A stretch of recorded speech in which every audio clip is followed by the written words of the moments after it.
ये सावन के झूले नहीं हैं, ये पेरिस के झूले हैं और महीना बसंत ऋतु का है।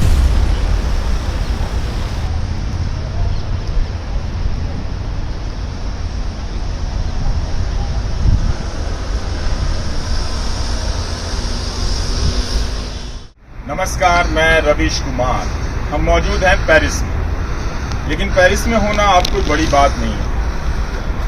पिछले 3 दशक में लाखों की संख्या में भारतीयों ने अलग अलग कारणों से दुनिया के अलग अलग देश देखे, नौकरी की तलाश में गए, बिजनेस की तलाश में गए, भारत की नागरिकता छोड़ने की जिद से चले गए और पलायन करने के लिए चले गए कि जीने का कोई अवसर दूसरे देशों में प्राप्त हो जाए। तो इस तरह से बड़े बड़े शहरों में, छोटे छोटे अनजान शहरों में, दूसरे देशों के शहरों में बहुत बड़ी संख्या में भारतीय गए हैं और वहाँ के इतिहास, वहाँ की नदियाँ, वहाँ की प्रकृति से उन्होंने अपना रिश्ता बनाया भी है और योगदान भी दिया ही होगा।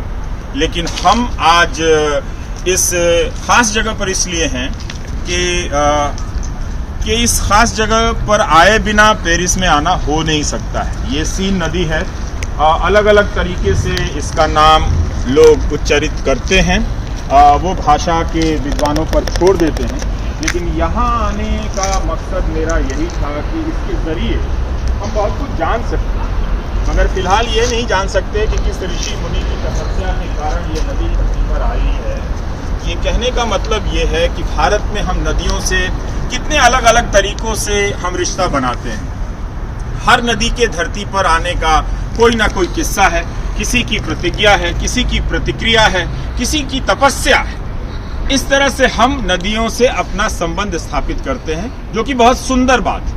सुंदर बात तब और भी ज्यादा होती जब हम अपनी नदियों को सीन नदी की तरह बचा कर रखते। कोई भी ऐसा इस देश में शहर नहीं है, भारत की बात कर रहा हूं, जिसने अपने बीच से बहने वाली या अपने किनारे बहने वाली किसी नदी को इतना प्यार से बचा कर रखा हो। हम सम्मान की बात करेंगे, मार काट मचा देते हैं नदी के प्रति अपनी भावनाओं को व्यक्त करने में, नौटंकी करने में हमारा कोई मुकाबला नहीं है। लेकिन नदी को बचाने के मामले में ऐसा बहुत कम मिसाल है, ऐसी बहुत कम मिसाल है जिसे आप दुनिया को दिखा सकते हैं। वो मिसाल भी कुछ लोगों ने अलग अलग जगहों पर छोटे अपने प्रयासों के जरिए ही हासिल किए हैं।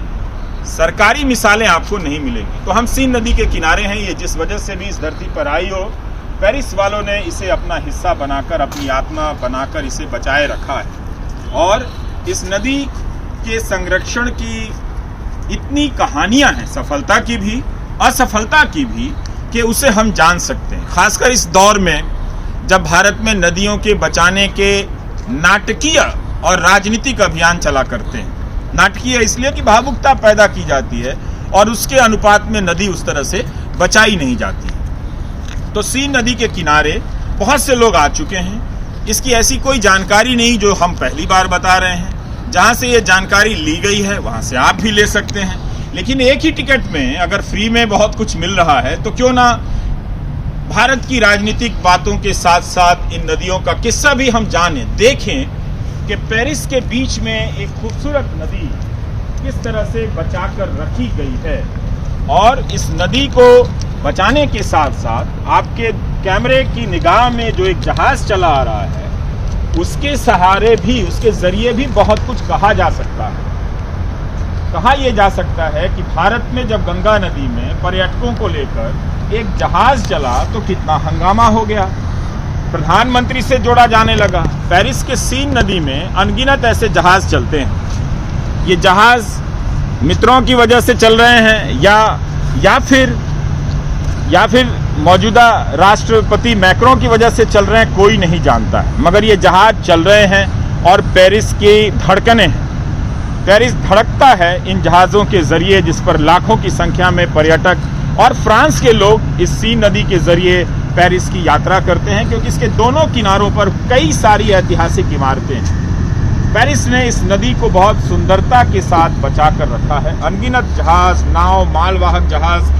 इस नदी में चला करते हैं। तो हमने सोचा कि क्यों ना आपको इस नदी से जुड़े किस्सों के बारे में बताया जाए, ताकि इसे देखते हुए आप अपने यहाँ की नदियों के बारे में सोच सकें और अफसोस करें कि काश आपने ऐसा बचाया होता तो दुनिया आपकी गंगा को भी देखने आती, वैसे गंगा को देखने आती है, और भी बहुत सारी नदियां हैं जिन्हें दुनिया देखने आती है। नर्मदा जी को यह सौभाग्य प्राप्त है, लेकिन बहुत सारी ऐसी नदियां हैं जो भारत के अलग अलग हिस्सों में बहती हैं, जिन्हें हम बचाते, जिन्हें हम संजो कर रखते, तो बहुत कुछ हम भी गर्व के साथ कह सकते कि हमने अपनी नदियों को धार्मिक मान्यताओं से जोड़ा है।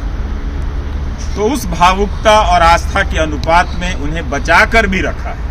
तो आप देख रहे हैं रवीश कुमार ऑफिशियल, ये हमारा YouTube चैनल है जो Facebook पर भी है और YouTube पर भी है, और आप में से बहुत सारे दर्शक देख भी रहे हैं। तो इस नदी की कहानी आज हम आपको बताना चाहते हैं। तो पेरिस से सेन नदी की पहचान नहीं है, बल्कि पेरिस की पहचान सेन नदी से है, और ये बहुत लंबी नदी है। इसके एक टुकड़े के दोनों किनारे पर पेरिस बसा हुआ है। हम इसे बाहर से आते हैं तो पिकनिक स्पॉट के रूप में देखते हैं, मगर ऐसी बात नहीं है। बहुत तरह की ऐतिहासिक इमारतें दोनों तरफ हैं। लुव्र म्यूजियम है, आईफिल टावर है, प्लेस द ला कॉन्कॉर्ड है, नोटर डाम कैथेड्रल है, वगैरह वगैरह। कई आधुनिक युग की इमारतें हैं।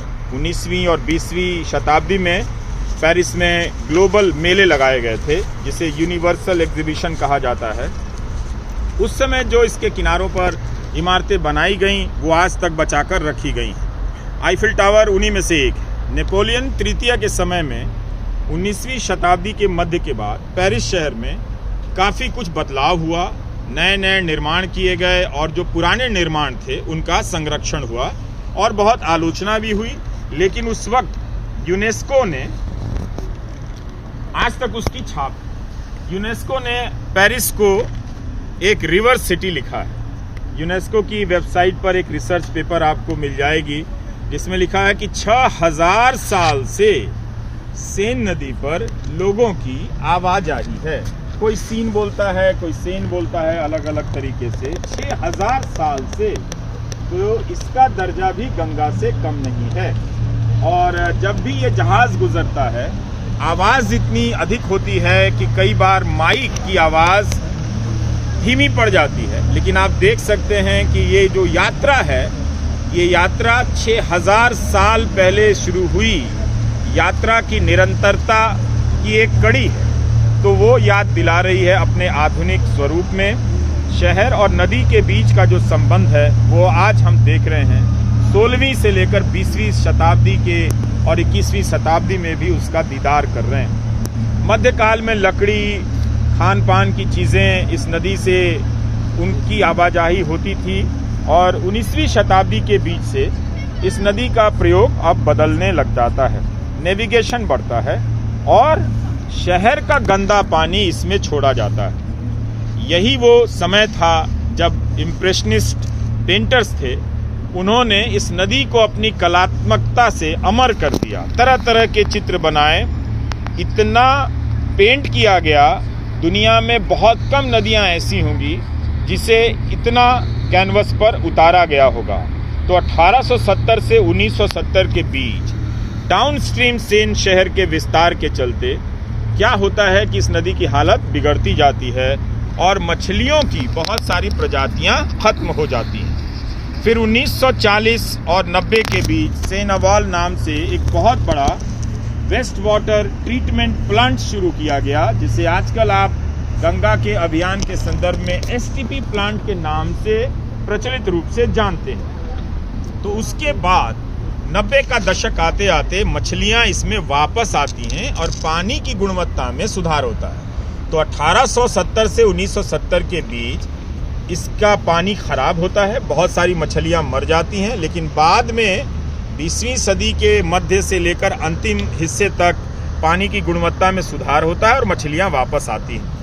यूनेस्को की साइट पर लिखा है कि 1960 से 2010 के बीच सेन नदी और पेरिस के लोगों के बीच का रिश्ता कुछ गड़बड़ भी हुआ, खट्टा हो गया, प्रदूषण के कारण, और बहुत सारी गाड़ियां आ गईं ट्रैफिक के कारण, फिर बालू निकाले जाने लगे। और लेकिन पिछले कुछ वर्षों में इस नदी को फिर से ठीक किया गया है। तो कई बार इसकी सेहत बिगड़ती है, कई बार इसकी सेहत को ठीक भी किया जाता है। और हाल के वर्षों तक भी इसका पानी बहुत साफ नहीं था, मगर अब इससे साफ करने के लिए यहाँ की सरकारों ने, लोगों ने बहुत मेहनत की है। एक डब्बा और फूल आपको नहीं मिलेगा, किसी पूजा की सामग्री आपको इस नदी में नहीं मिलेगी, कहीं से माचिस की डिब्बी, जूस का डब्बा या पानी का बोतल तैरता हुआ मुझे अभी तक नहीं दिखा है। मैं काफ़ी देर से इसके किनारे खड़ा हूँ, लेकिन इसके बाद भी, इतने रखरखाव के बाद भी इसका पानी यूरोपियन यूनियन के पैमाने के मुताबिक साफ नहीं है।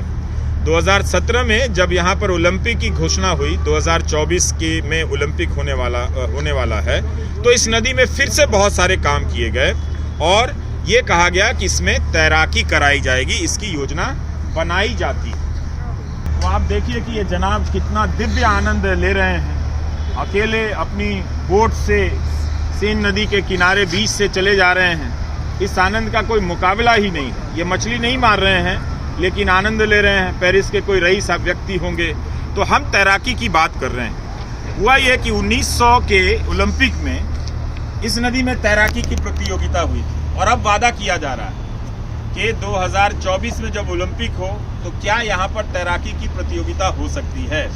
ये वादा किया जा रहा है कि 2025 तक कुल कोई 23 जगहें हैं जहाँ पर तैरने की अनुमति दी जाएगी। इस वक्त यहाँ इस पानी में तैरने की अनुमति नहीं है। अगर आप तैरने जाएंगे तो 38 यूरो का जुर्माना भरना पड़ेगा। तो तैरने की कोशिश मत कीजिएगा और कोई कर्मकांड यहाँ मत कीजिएगा। भारत की नदियों में आप करते ही रहे हैं, सरकारें रोकती हैं, प्रदूषण बोर्ड मना करता है, कहाँ मानते हैं आप? मानते नहीं हैं। तो 23 जगहों पर लोगों को तैरने की अनुमति दी जाएगी। पेरिस में सिर्फ 5 जगहों पर आप इस नदी में तैर सकते हैं। ये तब होगा जब इस नदी को तैरने के लायक साफ कर दिया जाएगा। तो कितनी बड़ी महत्वाकांक्षा है। हमने नदियों को लेकर साफ करने के जो लक्ष्य तय किए गए हैं उसका हासिल बहुत कम है। उम्मीद है हम भी आने वाले वर्षों में उसे हासिल करेंगे। तो एक तरह से इस नदी पर मैं पढ़ रहा हूँ जो वृंदा ने भेजा है कि एक टैंक और उसके नेटवर्क को बनाया जा रहा है। उसमें द टाइम्स यूके और ब्लूमबर्ग की रिपोर्ट में लिखा है कि केवल ड्रेनेज को काबू में करने के लिए, ध्यान से सुनिएगा, केवल ड्रेनेज को काबू में करने के लिए एक टैंक और उसके नेटवर्क को बनाने पर करीब पेरिस के एक पब्लिक गार्डन के नीचे एक टैंक बन रहा है और उसके नेटवर्क को बनाने के लिए 1.5 अरब यूरो खर्च किए जा रहे हैं, सिर्फ इस तैयारी के लिए कि बारिशों और तूफानों का पानी सीवेज को लेकर नदी में ना आ जाए, नदी को गंदा ना करे। तो भारतीय रुपयों में कोई 13,000 करोड़ रुपए खर्च होंगे इस नदी को बचाने के लिए कि अभी भी कि जो बारिश का पानी इसमें आ जाता है तो वो आकर इस नदी को गंदा कर जाता है। इस नदी को कोई ऋषि लेकर नहीं आए, किसी प्रकार की धार्मिक मान्यता नहीं है, लेकिन ये हमारी जिंदगी का हिस्सा है। इतनी सी बात यहाँ के लोगों को समझ में आ गई है कि इस शहर को बचे रहना है तो इसी नदी को भी बचे रहना है और इसलिए इसे बचाया जा रहा है। तो जिस नदी में कभी तैराकी की प्रतियोगिता हुआ करती थी, उस नदी में तैराकी पर प्रतिबंध लगा दिया गया और फिर से सपना देखा जा रहा है कि यहाँ पर तैराकी की अनुमति दी जाएगी। तो कितनी सारी कहानियां घूमने फिरने के साथ साथ सीन नदी के किनारे हमने आपको बताई और हमें भी बहुत मजा आया आपको बताने के लिए। जो हमने तैयारी की कि कितना कुछ हमने भी जाना, तो ये एक फायदा हुआ हमारे YouTube चैनल के दर्शकों के लिए भी और उनके एंकर के लिए भी कि ये माध्यम हमें मौका देता है कि हम तरह तरह से प्रयोग करें। इसलिए आप रवीश कुमार ऑफिशियल जरूर देखिए और दूसरों को दिखाते भी रहिए।